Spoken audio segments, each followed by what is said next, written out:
If we wake up a year from now and the dollar is no longer the currency of the United States of America, whatever the new currency is, real estate will be priced in it.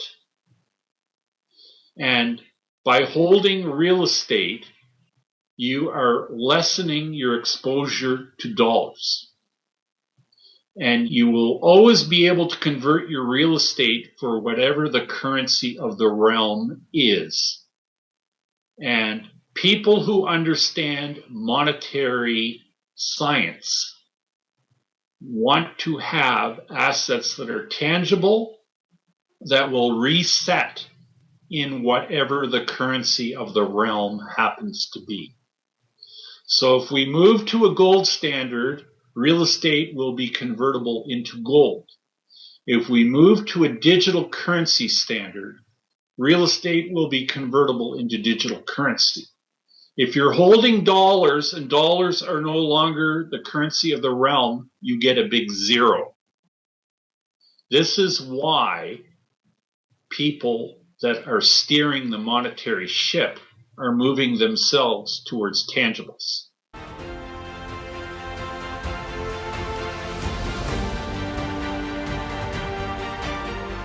This is Dunnigan Kaiser, founder of Liberty and Finance. I'm now a licensed gold and silver broker for Miles Franklin. Call me directly for the physical gold and silver that you need at the best price with personalized private service from one of the oldest and best companies in the business. For fastest service, just call 1-888-81-LIBERTY. That's 888-81-LIBERTY. And either I or one of my sons and fellow brokers will call you back as soon as we can and understand your needs.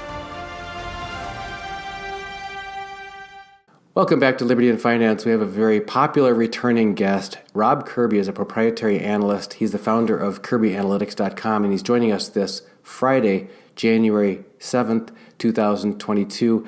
Rob, thanks for coming back on Liberty and Finance. Pleasure to be speaking with you again, Dunnigan, and Happy New Year. Happy New Year to you, too.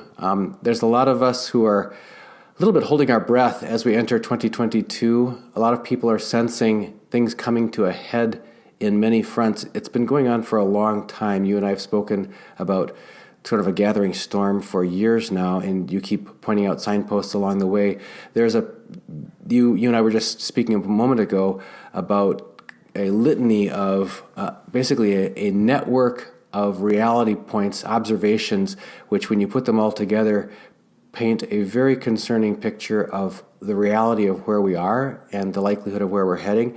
There's a question from a viewer that I think will lead naturally into that discussion. Pete G says, I feel things are coming to a head, but cannot define exactly what. To help navigate uncertain times where reliable information is hard to come by, isn't that the truth? What does Rob see as the, quote, canaries that we should be specifically looking out for in order to get some clarity and maybe guide a path forward? So have you seen any cave canaries dropping off their perches recently that you want to point out to us, Rob? Yeah, well, what I'm seeing is a great deal of confusion, even amongst fellow thinkers in the alternative space, with regards to, are we living in an inflationary environment or a deflationary environment? And recently, as in yesterday, I had a good friend forward on to me a discussion by an alternative commentator saying that we're in a race between deflationary forces that are being created largely due to the adoption of technology and people demanding more for less, juxtaposed against even the dimmest light in the world understands that we are experiencing monetary inflation, as in money printing. And I'm really stuck on something here that I'd like to share or point out to really use the audience as a sounding board, because this comparison or this duality of inflation versus deflation, this commentator that I listened to a YouTube video yesterday, I can't help but think that there's a constituency that believes that productivity gains arising from adoption of technology is highly deflationary. And left unto itself, that would be a true statement. But I have a sort of a contra view to that, in that technology being deflationary isn't really as clear a picture as one might think. Because respectfully, I do believe that technology, or adoption of technology, or what we mistakenly believe is adoption of technology, is in a lot of cases nothing more than labor arbitrage or theft of intellectual property. And let's unpack that. What am I saying here? Well, the Western world has, for the most part, over the last 30 years, been shipping plant and equipment from the Western world to China. And what's the difference between producing something in the Western world and producing something in China? Well, in the Western world, people tend to be paid a living wage, let's say $20 an hour, and benefits. And so what short-thinking executives in the Western world have done, thinking with their pocketbooks, let's move the plant and equipment to China, where we can reduce the biggest cost input in our production process, namely labor. We can reduce it from $20 an hour plus benefits to $20 a day and no benefits. And the other thing that China is notorious for is they steal our intellectual property. So we develop things in the West, and we spend money in research and development and creating new things. China steals it, or what they do when they partner with Western companies, they demand technology transfer so they can effectively knock it off, and they don't have to make the investment in research development. So I ask you this: is the theft of intellectual property, is that deflationary? I mean, maybe in terms of the sticker price between yesterday and today, yes, deflationary. If you don't need to sink any money into R&D, you can produce something cheaper than the person who did. But that's a one-time event, and that's not an ongoing. I mean, you can only steal something once.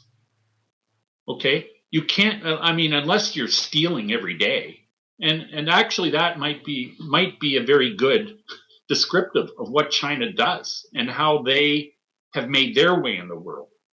A lot of it's through theft. But the other thing I point out is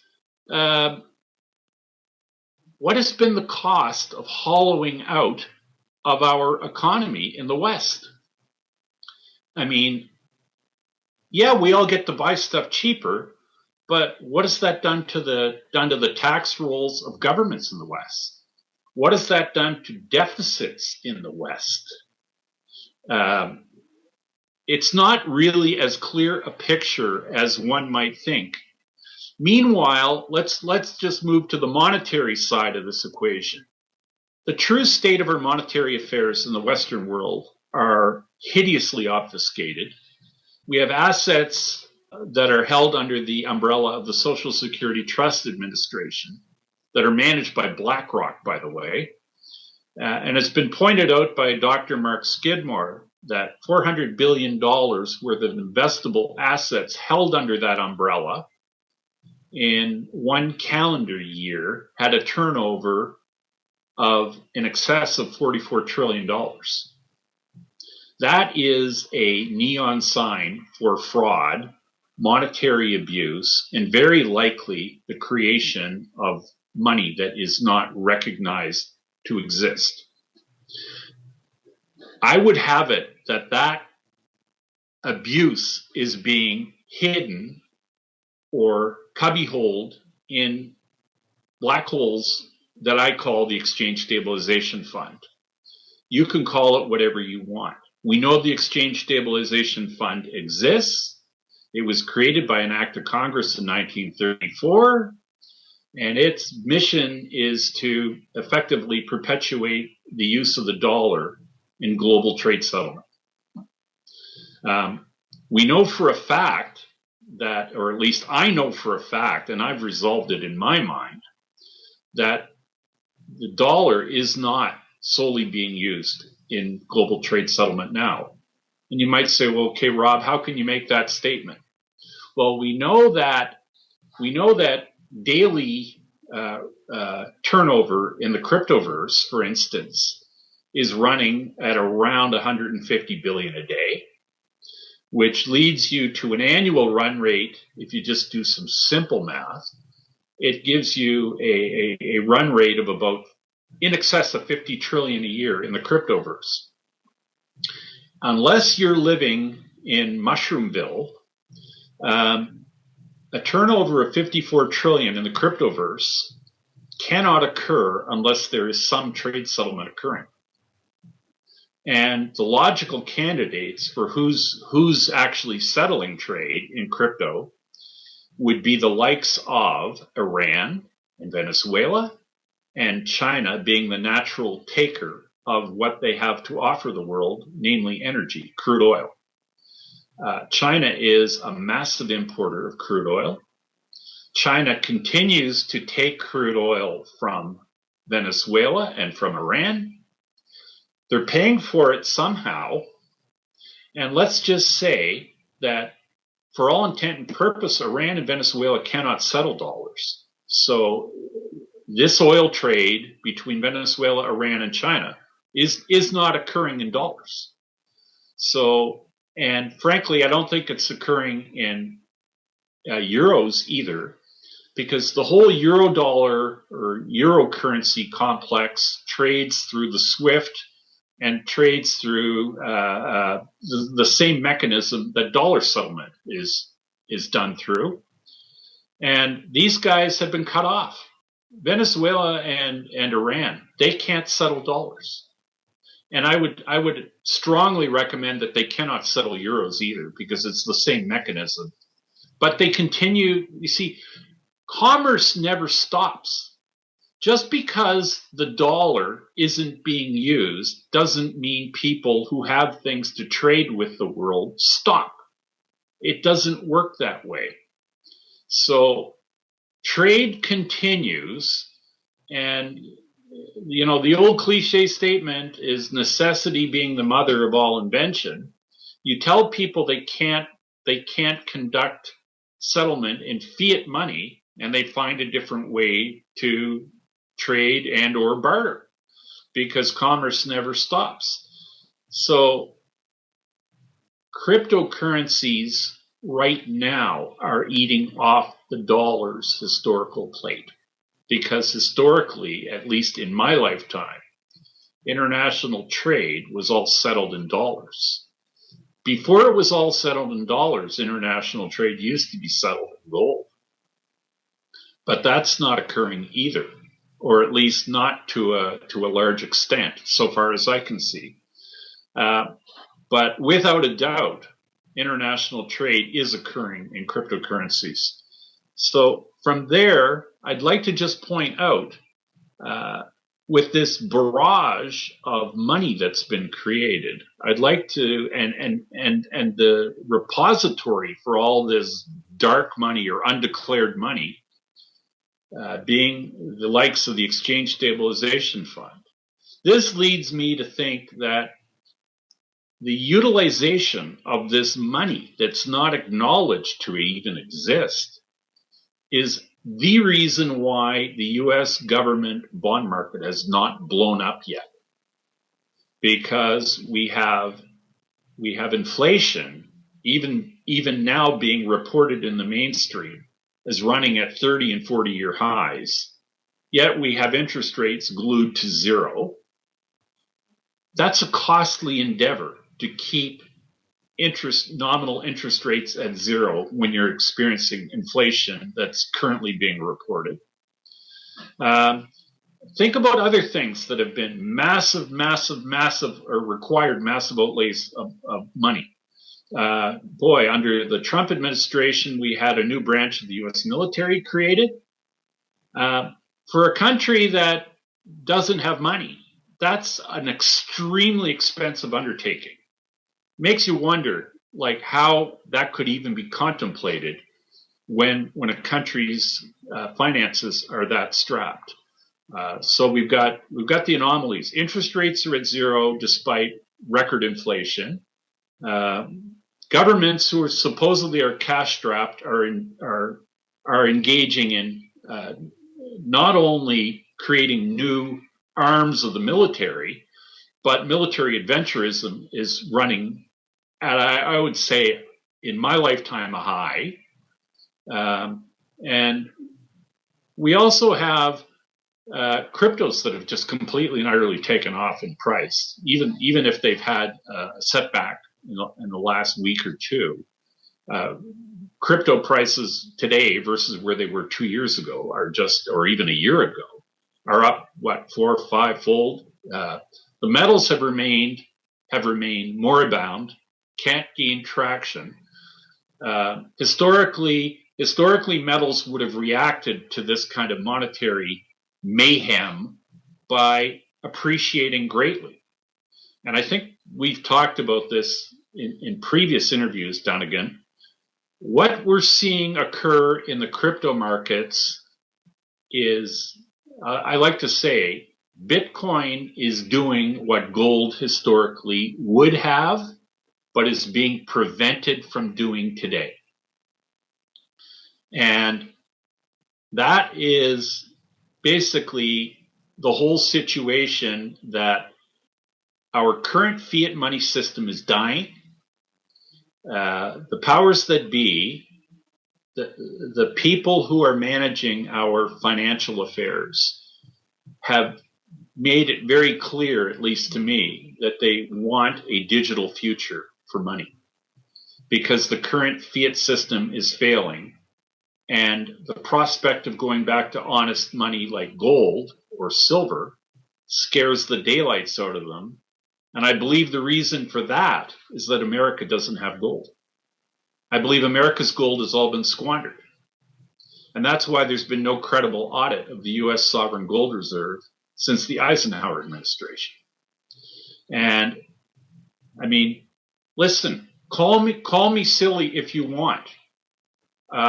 What's going on in our financial universe is very, very clearly explained. And if people want to recognize why money is growing the way it is today, and to give some sort of mathematical backing to what I'm saying, I remind everybody to go and watch Chris Martinson's Crash Course, which explains to us mathematically that our monetary stock, because we have fiat money with compound interest, our monetary stock is necessarily growing vertically and at an accelerating pace. And the real issues that our powers that be are confronted with is that they have to figure out what to do with ever increasing amounts of money that are being created with each passing unit of time. And this creates a problem.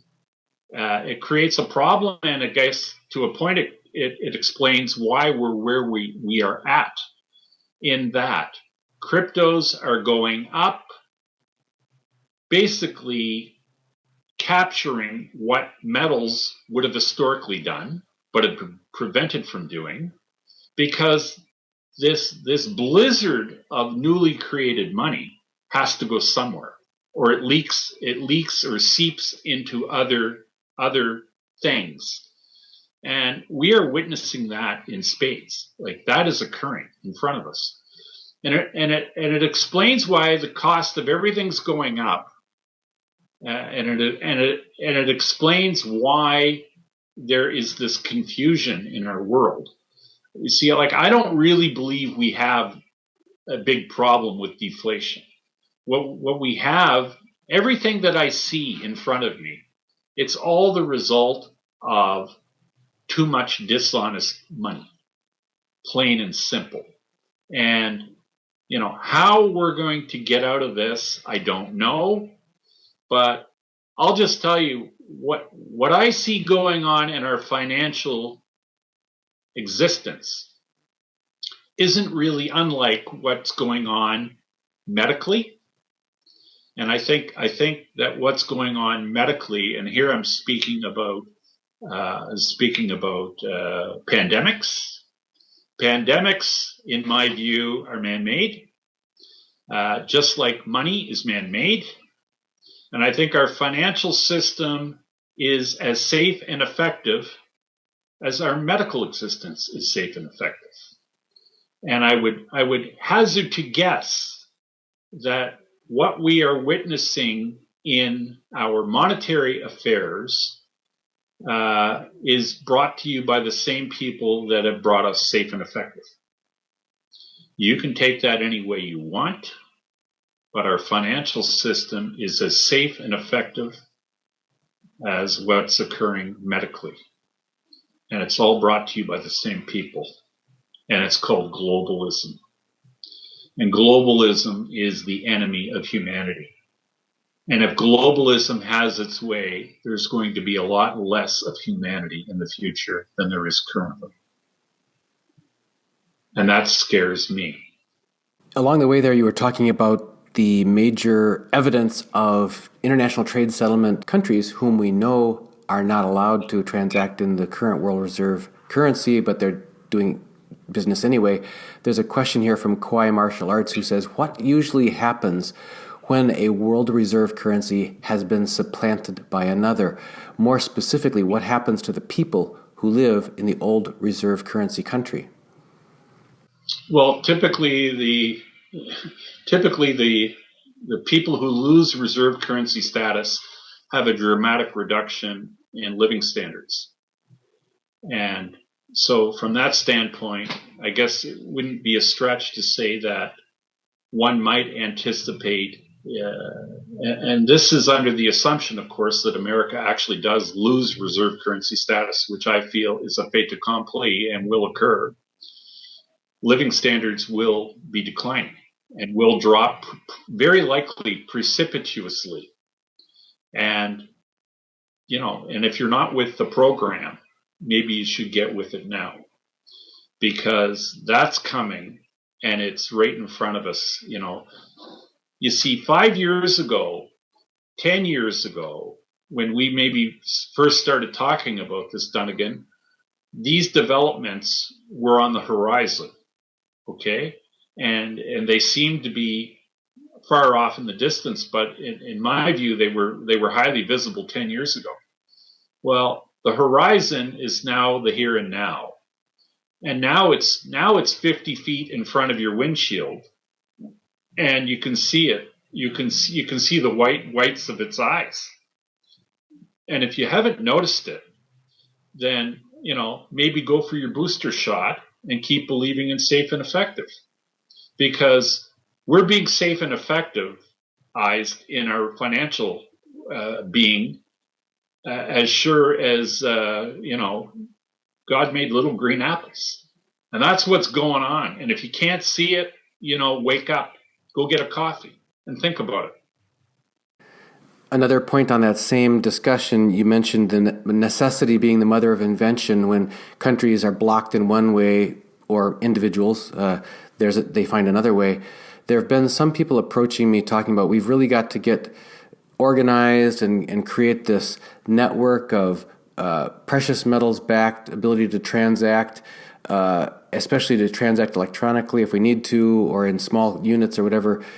In times of fiat failure or overreach by authorities, that sort of thing, where black markets spring up, can you talk to us about, isn't this just something that the human race just figures out how to do, is to transact as they need to in other species? Well, look, human beings have been engaged in trade since recorded history. Trade takes different forms. Basically, all trade is a system of barter in one way or another. Let's just say that different incarnations of money, particularly fiat money. Fiat money has a very, very illustrious history in that every fiat currency that's ever been created by man has ultimately gone to zero. And the list of currencies, fiat currencies that have gone to zero is very long and numbers in the hundreds. And people who engage in informing themselves about monetary history can readily find that fiat money has a perfect track record in that every fiat currency ever invented or contemplated by man has ultimately gone to its true intrinsic value, which is zero. On the other hand, historical standards like gold and silver have never gone to zero. And I would offer to you, gold and silver will never go to zero. Cryptocurrencies are having their day in the sun right now. Many cryptocurrencies will go to zero. That's a fact. And I'll sign my name to that.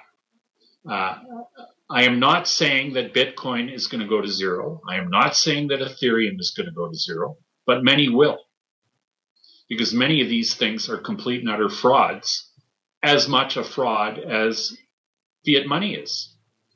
But let's just say this. Gold and silver will never go to zero. They never have, and they never will. And these things should remain as benchmarks or go-to things in anybody's investment life. I mean, they are as important to one's financial well-being as insurance is to anybody doing estate planning. It's a piece of the rock. And, you know, in uncertain times, probably a good thing everybody own a piece of the rock. And dollar alternatives include gold, silver, tangible property, and cryptocurrency in today's world. End of story. And if you haven't got your head around that yet, you really should, because time is short. You know, I haven't heard people call it a piece of the rock before, but that's interesting because people talk about, well, I remember from Gone with the Wind, the father of Scarlett O'Hara saying, hold on to the land, it's the only thing that lasts, that kind of thing. In that sense, gold and silver or other precious metals you could consider them a distillation of, a concentration of what's some of the most desirable aspects of the rock, of the earth. And in other words, you're holding a concentrated portion of the earth in your hand. Well, you know what, Dunnigan, on that front, I would just like to mention this, because this is something that's been in the markets and people have been talking about it over the last 3 or 4 months. And here I just want to reference BlackRock again. BlackRock, to me, is an extension of the Exchange Stabilization Fund. BlackRock was created in March of 1988 in the aftermath of the 1987 stock market crash. When the president's working under President Reagan, when the president's working group on financial markets was created, people recognized the president's working group on financial markets as the plunge protection team. When the plunge protection team was created, so was BlackRock. And isn't it interesting how BlackRock owns a big chunk of every company that exists in the world? And isn't it interesting that BlackRock has been fingered as being a massive buyer across the board of real estate, residential real estate across the board in America? Why would they be doing that? Ask yourself. Because real estate is tangible, and real estate is always going to exist, and real estate will reset or reprice itself in whatever the currency of the realm becomes. You see, if we wake up a year from now and the dollar is no longer the currency of the United States of America, whatever the new currency is, real estate will be priced in it. And by holding real estate, you are lessening your exposure to dollars. And you will always be able to convert your real estate for whatever the currency of the realm is. And people who understand monetary science want to have assets that are tangible, that will reset in whatever the currency of the realm happens to be. So if we move to a gold standard, real estate will be convertible into gold. If we move to a digital currency standard, real estate will be convertible into digital currency. If you're holding dollars and dollars are no longer the currency of the realm, you get a big zero. This is why people that are steering the monetary ship are moving themselves towards tangibles. And if you don't think that the likes of the exchange stabilization and or BlackRock or Vanguard, who BlackRock is connected at the waist to, if you don't think they are big players in the cryptoverse, think again, because they're big players in it too. Because it represents the possibility of being the next thing, they cannot afford to not be players, and they are. Okay? And of course, these are entities that will diss the cryptoverse, will diss because they want it to happen on their time frame. They want to be in control. You see, they don't want currency to collapse overnight because these are people, you see, it's my guess that the Exchange Stabilization Fund might have $100 trillion or more in nominal terms in it.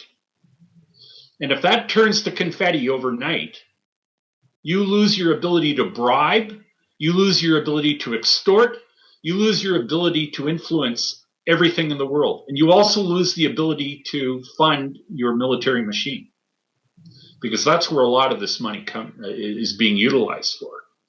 And you see, fiat money and the unacknowledged creation of fiat money is at the source of all the ills in the world, because that's what's being used to bribe and to buy off corrupt people, corrupt leaderships in third world countries. All of that ability stems from basically a slush fund of unimaginable nominal wealth. And if that unimaginable nominal wealth turns to confetti overnight, the people who have control of it lose their ability to control the people they formerly had under their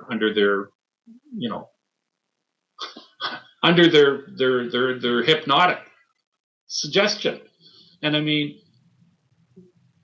think about it this way. I have the ability to control leaders in a lot of third world countries. Why? Because I'm able to bribe them with wads of fiat cash. And I mean, we all know and have heard of pallets of cash being used in Iraq, being used in Afghanistan, having been left behind in Afghanistan. Like, what kind of assets were really left in Afghanistan when America withdrew? I mean, the numbers are staggering. It's $85 billion in up-to-date military hardware, unknown amounts of printed money, cash, fiat money. And what happens if all that money becomes worthless overnight? the power of that money is reduced to zero. And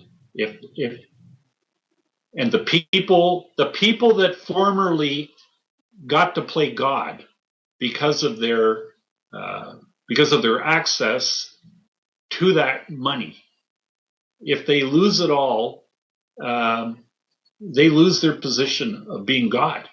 And being God, nobody wants to give that job up, because it's a pretty powerful elixir, having the ability to dictate to the world what's going to happen. And I can only say, think in terms of the parallels or the similarities between what's going on in our monetary world and what's going on with healthcare, what's going on in terms of response to the pandemic. It's all about control. Everything is about control. The money is all about control, or the worry that control will be lost. And it seems to me that the proliferation or the insistence on the part of officialdom, why is the whole world on fiat money? And nobody wants to sort of, other than maybe an El Salvador, wants to move away or break from the fiat pack.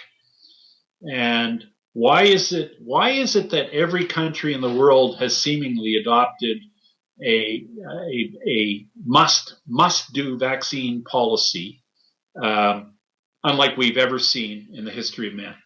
Why? All at the same time. Is there not one country anywhere in the world that thinks differently than the next? And does the term lockstep not sort of resonate with fiat money? I ask you that.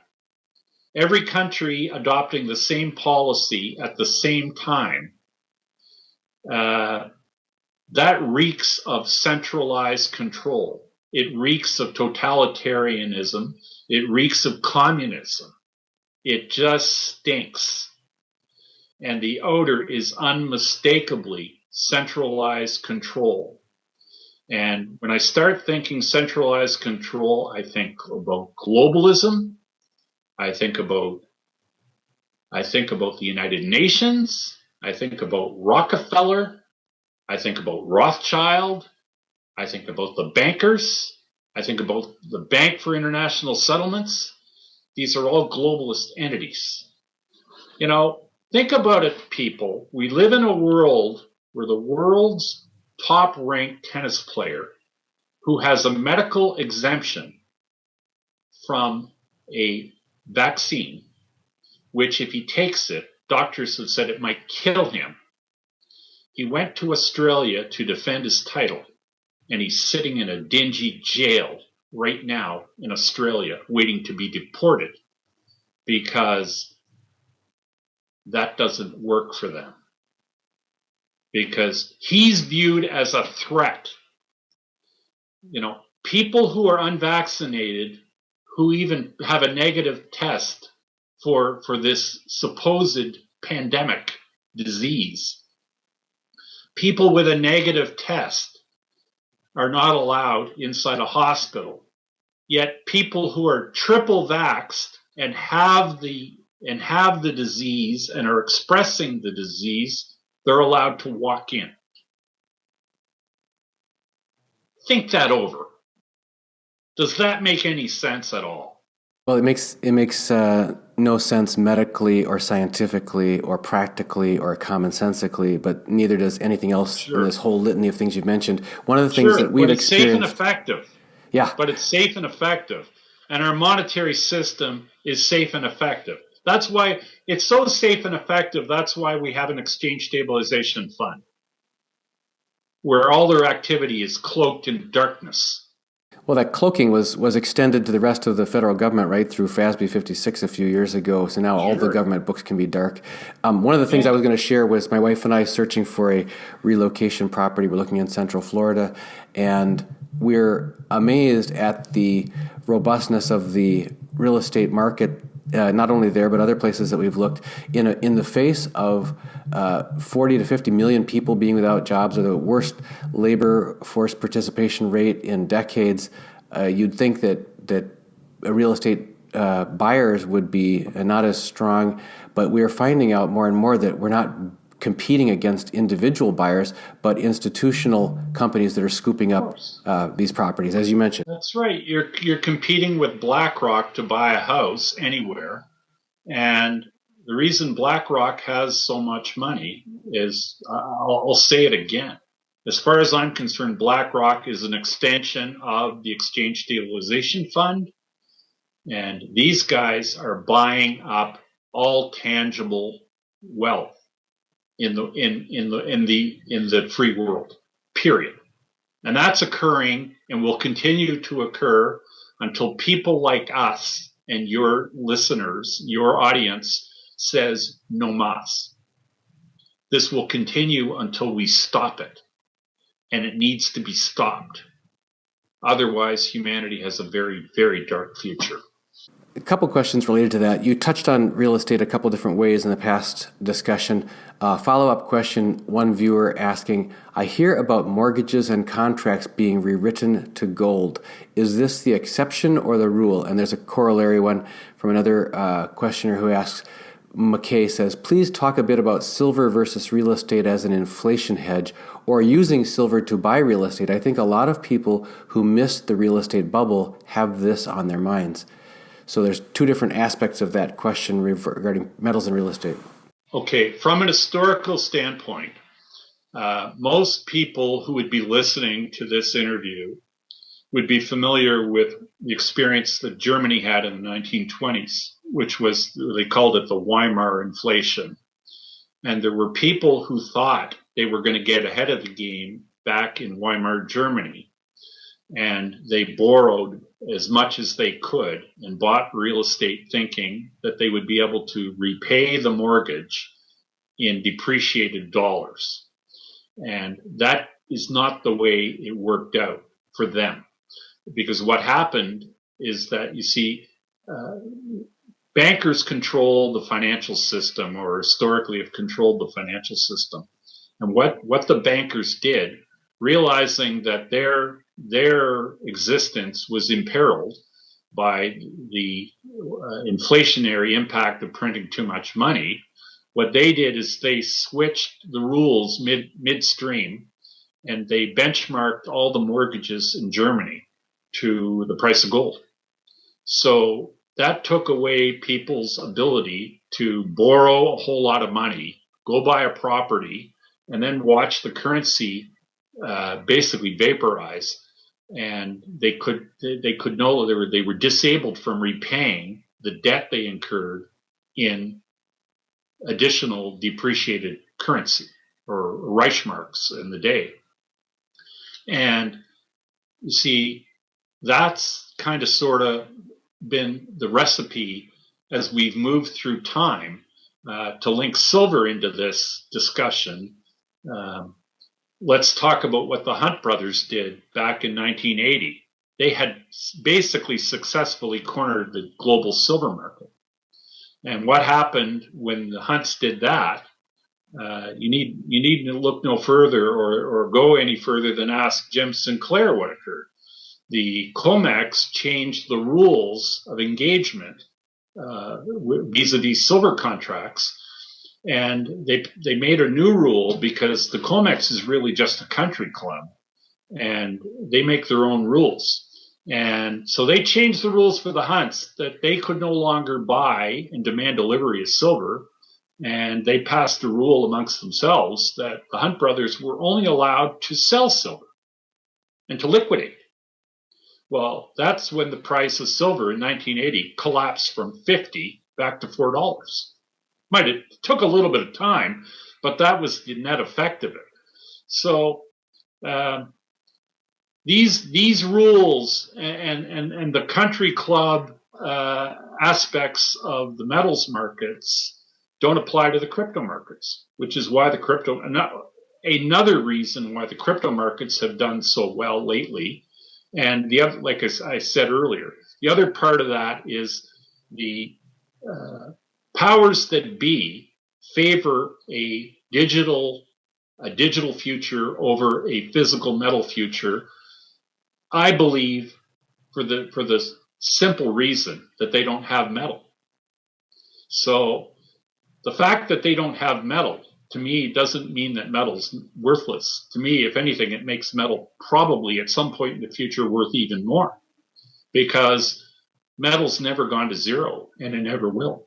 Well, the other thing about the digital future is, as it echoes the theme you've been hammering on this whole time, and that is control is the real driver. It's this other stuff is window dressing. It's control, because once you allow people to hold something of actual value in their hand, then they have control over their own finances, own financial affairs.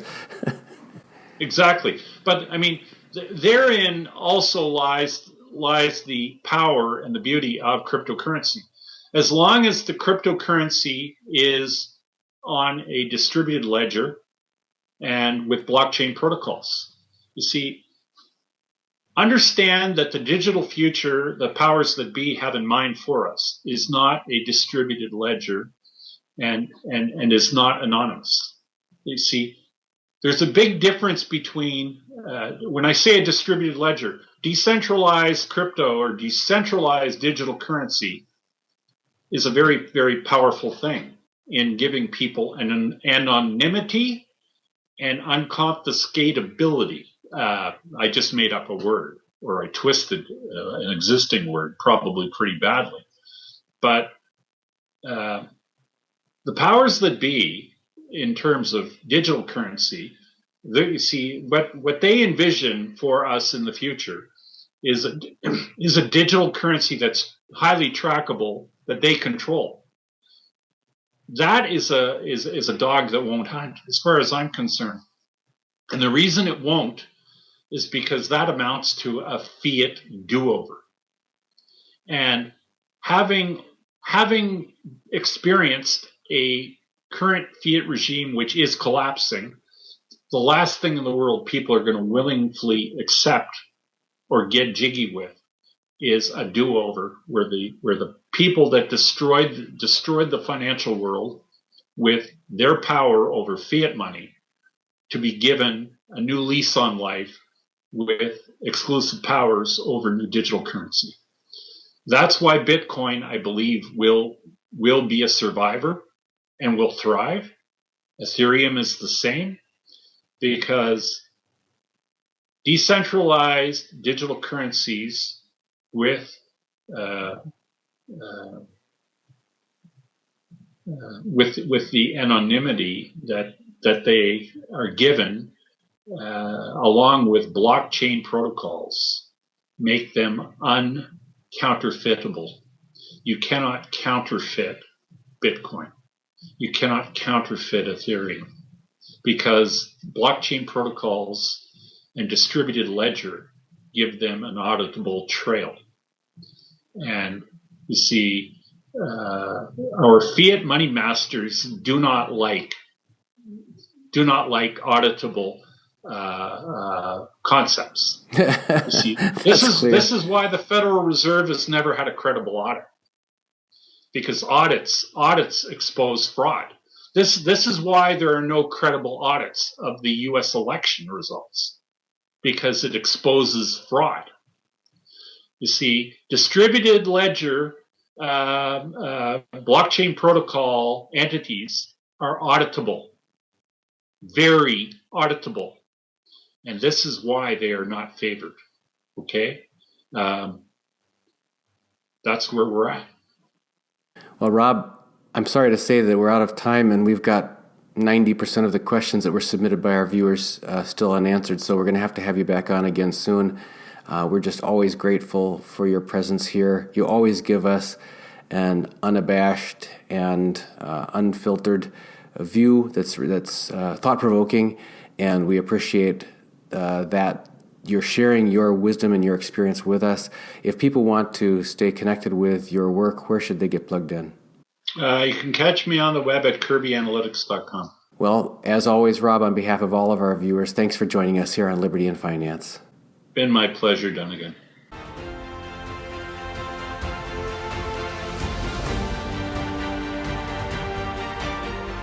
This is Dunnigan Kaiser, founder of Liberty and Finance. I'm now a licensed gold and silver broker for Miles Franklin. Call me directly for the physical gold and silver that you need at the best price with personalized private service from one of the oldest and best companies in the business. For fastest service, just call 1-888-81-LIBERTY. That's 888-81-LIBERTY. And either I or one of my sons and fellow brokers will call you back as soon as we can and understand your needs.